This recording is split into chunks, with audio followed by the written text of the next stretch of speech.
Hi, Stuart. This is Greg Steinberg providing the audio for my week one assignment, the evolution of Walasha Park.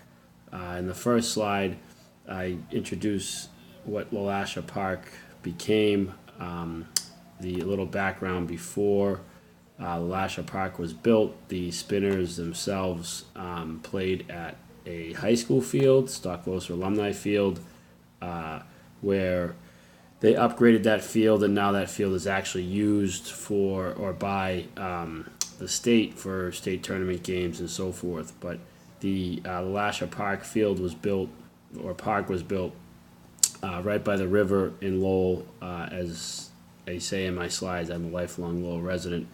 So the city and along with the state and so forth funded the building of the park. The next slide there, the renovations and additions. The Hawk Sports Facility Group, who built Camden Yards and Coors Field, and they're now called something else, I believe. They were the ones that the architects of the park itself. There were additions and renovations, like they just basically are going to be one of the first minor league teams this year, I believe, to have LED lights.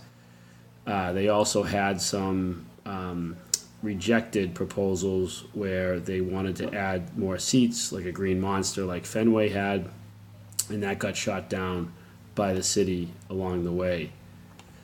The park itself experienced a steady revenue stream. It was one of the leaders in attendance. It had a sellout streak of something like 413 games over 12 seasons. In about, when the Red Sox were in their heyday, around 2008, the park was, sold out all the time. They were, bringing in a lot of money. And then a couple of things happened where the Americans with Disability Act came up. The park wasn't compliant. With the wheelchair seating now at the park, actually on the top of the concourse, they have sections for the wheelchair seat people who are disabled to sit. They rank high in attendance, even though their attendance has dropped. Their fans, they have a pretty loyal fan base. The current owner, what has he learned? So Dave Heller is the one that took over from Drew Weber. Drew Weber employed both, actually, my father and my brother at one point.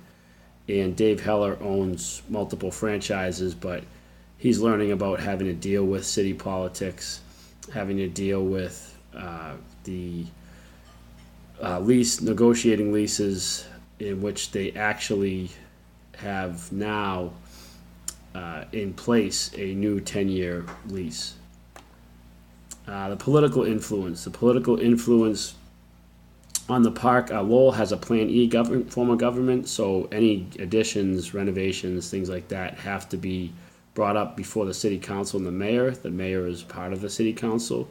He or she doesn't make the final decision. That has to be voted on through the city budget and so forth. And the Lowell city government works with the Spinners because the University of Massachusetts Lowell also uses the field as their home field.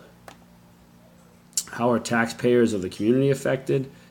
Like I said, in December there's a new rental lease agreement in place. Any additions and things like that have to be bid on, renovations and so forth. And the taxes in the city itself are increasing due to the many projects it has in place. Actually, there's a local high school situation happening where they're trying to fund that.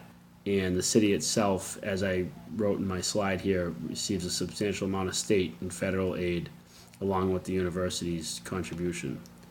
If they had to do the facility over again, what would they do? I believe they'd have to make themselves more ADA compliant before they built the park, which led to that lawsuit, as I wrote about. Instead of a 10-year lease agreement, they could have explored something maybe longer. That way they'd have a lower payment to pay for more improvements.